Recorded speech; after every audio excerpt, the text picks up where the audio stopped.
রানা হুজুর আশরাফ আলী চাঁদপুরী উনি একজন জবরদস্ত একজন আলেম ছিলেন এবং উনি ওনার এই দরবারকে শরীয়তের পায়বন্দ হিসেবে এই দরবারকে উনি গড়ে তুলেছেন।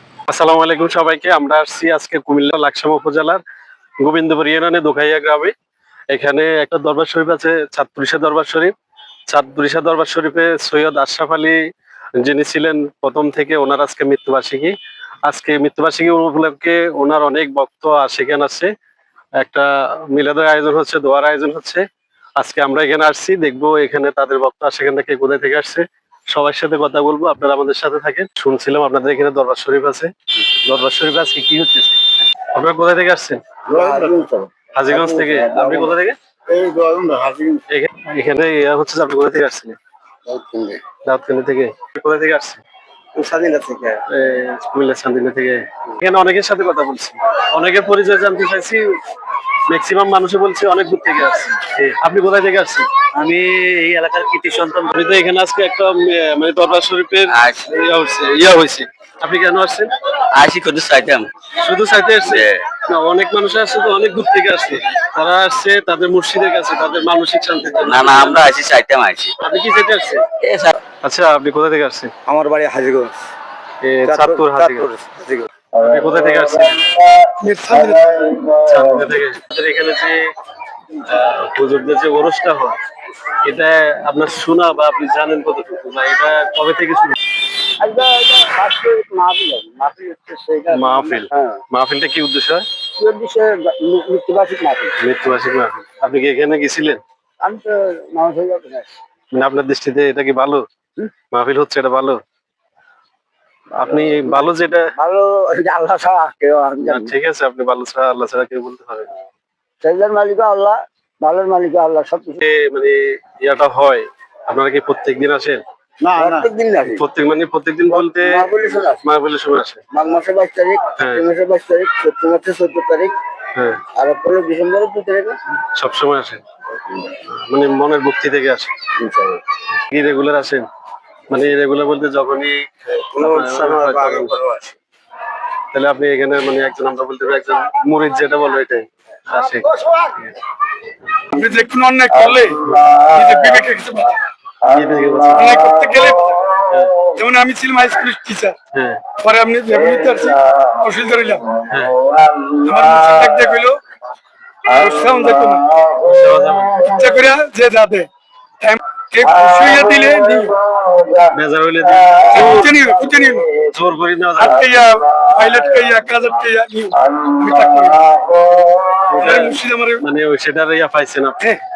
আমার মুর্শিদ আমাকে তাহলে আপনার মুর্শিদ আরো বলছে যে তুমি যদি খুব খাও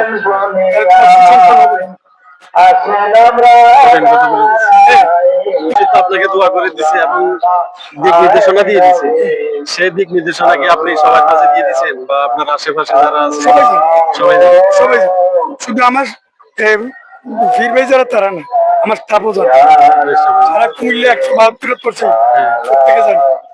আচ্ছা, এই দরবার শরীফ তো অনেক আগের থেকে, অনেক পুরনো থেকে। এটা 131তম 131তম ওরস হচ্ছে।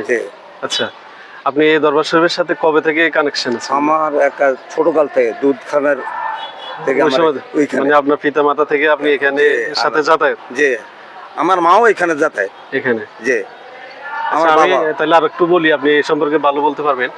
আমি এখানে অনেকের সাথে কথা বলছি, অনেকে তাদের পরিচয় আমি জানতে চাইছি কে কোথায় থেকে আসছে, তারা মানে এবং এখানে কেন আসে অনেকের কাছে বলতে চাইছি। অনেকে তাদের মনের বাসনা বলছে যে মুর্শিদ, আমার মুর্শিদ, আমি মুর্শিদের কাছে আসি আমার আত্মা, মানে আমার সবকিছু শান্তির জন্য। এখন আমার প্রশ্ন হচ্ছে, আপনি তো এত বছর এখানে সাথে জড়িত, অবশ্যই ভালো কিছু পাইছেন। এখন ভালো কিছু কি কি পাইছেন, বা আপনার কাছে এরকম কিছু আছে বা একটু কিছু আমার কাছে আমি পাইছি।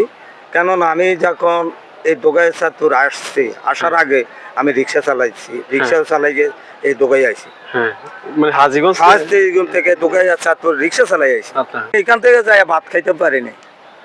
আচ্ছা, কিন্তু দোগাই চাঁদপুর আসার পরে আমি এখন আল্লাহ দিলে 6 ছেলে 1 মেয়ে। আমার ছেলেরা ইনশাআল্লাহ এখন গরর করে খাইতেছে। মানে এখন আপনার মানে মানে এখন বলতে সফল পারবেন পাইছি, আপনার কোনো মানে অভাব যেটা আগে ছিল সেটা এখন নাই, এখন কাটিয়ে গেছে আল্লাহর রহমত। আল্লাহর রহমতে। জি। আচ্ছা, আর কোনো কিছু আছে? ইনশাআল্লাহ থাকবে না কেন, আমরা যতদিন বাঁচি আমি এই দোকায় চাঁদপুর ভুলতে পারবো না। আওলাদ। আচ্ছা, অনেকে বলছে যে তারা মুর্শিদের কাছে আসে, মুর্শিদের কাছে আসলে তাদের মানসিক যে শান্তি, তারপরে কোনো অবৈধ কাজ বা অন্যায় কাজ তারা করতে পারে না। এই সম্পর্কে আপনার কিছু ধারণা আছে বা কিছু নিয়ে পারবে? সম্বন্ধ ধারণা আল্লাহ রাসূলের কাছে সবাই বলি আল্লাহ দোয়া নিয়ে আসার জন্য সবাই ভালো কাজে ওলির দরবারে আসে, মানে দোয়ার আশায় হুজুরের দরবারে আসে। আসসালামু আলাইকুম। ওয়ালাইকুম আসসালাম। কেমন আছেন? আলহামদুলিল্লাহ, আপনি কেমন আছেন? আমি আছি আলহামদুলিল্লাহ। ভাই আমি এখানে আপনার সাথে কথা বলার আগে 30 সেকেন্ড একটু কথা বলে নিই। আমি এখান থেকে অনেক অনেক সময় যাবত ভিডিও করতেছি, অনেকের পরিচয় জানতেছি, কোথা থেকে আসছে বা কেন আসছে। সবাই এক বাক্যে বলছে যে নিজের স্থানের কথা বলছে এবং এক বাক্যে বলছে মুর্শিদের কাছে আসছে। কেন আসছে? আত্মার শান্তির জন্য, মনের শান্তির জন্য আসছে। আপনি তো এখানকার স্থানীয় বা জন্মসূত্রে এখানে, আমি আপনার কাছে প্রশ্ন করবো যে মানুষ দূর দূরান্ত থেকে এখানে আসে, সবাই এক সুরে বলছে যে শান্তির জন্য আসে। আপনি তো এই দরবার সম্পর্কে, ইতিহাস সম্পর্কে সবকিছু জানেন। এই যে সবাই শান্তির জন্য আসে বা ইতিহাস সম্পর্কে একটু যদি আমাদেরকে বলতে। আসসালামু আলাইকুম ওয়া রাহমাতুল্লাহি ওয়া বারাকাতুহু। আউযু বিল্লাহি মিনাশ শাইতানির রাজিম। বিসমিল্লাহির রহমানির রহিম। আসলে এই দরবারের যিনি মহান প্রতিষ্ঠাতা হুজুর গাউসুল জামান সৈয়দ আশরাফ আলী চাঁদপুরী রহমতুল্লাহ আলাইহি, আজ থেকে প্রায় 200 বছর পূর্বে 1860 সালের দিকে উনি হযরত পিরানে পীর গাউসুল আজম সৈয়দ আহমদুল্লাহ মাইজভান্ডারীর খেদমতে যান এবং হযরত সৈয়দ আহমদুল্লাহ মাইজভান্ডারীর খেদমত করে একটানা উনি 12 বছর হযরত গাউসুল আজম আহমদুল্লাহ মাইজভান্ডারীর খেদমত করেন আশরাফ আলী চাঁদপুরী সাহেব। হুজুর গাউসুল আজম সৈয়দ আহমদুল্লাহ কাবলা কাবা মাইজভান্ডারী ওনাকে বলছেন, হে আশরাফ, তুমি এখন গিয়ে তরিকতের দাওয়াত দাও, ইসলামের দাওয়াত দাও, মানুষকে ইসলামের সুশীতল ছায়াতলে আহ্বান করো। বলছেন, হে আশরাফ, তুমি আমার শরীয়তের হকদার হইও এবং যে বলবে আমার তরিকার মধ্যে শরীয়ত নাই সেজন্য তোমাকে দেখে এবং তোমার দরবারকে দেখে। কেননা হুজুর আশরাফ আলী চাঁদপুরী উনি একজন জবরদস্ত একজন আলেম ছিলেন এবং উনি ওনার এই দরবারকে শরীয়তের পায়বন্ধ হিসেবে এই দরবারকে উনি গড়ে তুলেছেন। পীর ও মুর্শিদ ওনাকে এটাও বলেছেন, তুমি সফর করিও। আশরাফ আলী চাঁদপুরী শাহকে আহমদুল্লাহ মাইজভান্ডারী যখন এই কথা বলছেন, আশরাফ আলী চাঁদপুরী সারা বাংলাদেশে সফর করতে লাগলেন। এই পরিপ্রেক্ষিতে হযরত আশরাফ আলী চাঁদপুরী শাহ আজ থেকে আরো 64 বছর আগে, 65 বছর আগে উনি গরিপুরের সিরাজকারীর বাড়িতে উনি ইন্তেকাল করেছেন। উনি ওনার নিজ বাড়িতে ইন্তেকাল করে নাই, উনি ইন্তেকাল করেছেন গরিপুরের একজন ওনার এক ভক্তের বাড়িতে। কারণ ওনার পীর মুর্শিদ ওনাকে সফরের কথা বলেছেন, সফরে ইন্তেকাল করছেন। তো উনি একজন জবরদস্ত ওলিয়া কামিল আলেম ছিলেন। আচ্ছা, তাইলে মানুষ সারা বাংলা মানে আমরা অনেকের পরিচয় জানলাম, জি। তাহলে সবাই আসছে তাইলে ওই ওনার। জি, আজকে আশরাফ আলী চাঁদপুরী শাহর 65তম ওফাতবার্ষিকী মানে মৃত্যুবার্ষিকী। মানে যে মূল হুজুর ছিল, যিনি প্রতিষ্ঠাতার দরবার, তাহলে সারা বাংলাদেশ থেকে মানুষ আসতেছে ওনার যে দাওয়াত ছিল জি জি জি। এবং এই দরবারে আশেক ভক্তরা সারা বাংলাদেশ থেকে ছুটে এসেছেন। আজকে জুমার ওয়াক্তে এখানে হাজার হাজার মানুষ হয়েছে জুমার সময়। অনেকে আবার দুপুরে খাওয়া দাওয়া করে বাড়ির উদ্দেশ্যে দরবার শরীফ জিয়ারত করে সবাই বাড়ির উদ্দেশ্যে রওনা হয়েছে। ধন্যবাদ ভাই। আমরা যে জিনিসটা জানার দরকার ছিল বা যে জিনিসটা বোঝার দরকার ছিল সেটা আপনি সুন্দরভাবে আমাদেরকে বুঝিয়ে দিয়েছেন। ধন্যবাদ, অসংখ্য ধন্যবাদ ভাই। ভালো থাকবেন। সালামু আলাইকুম।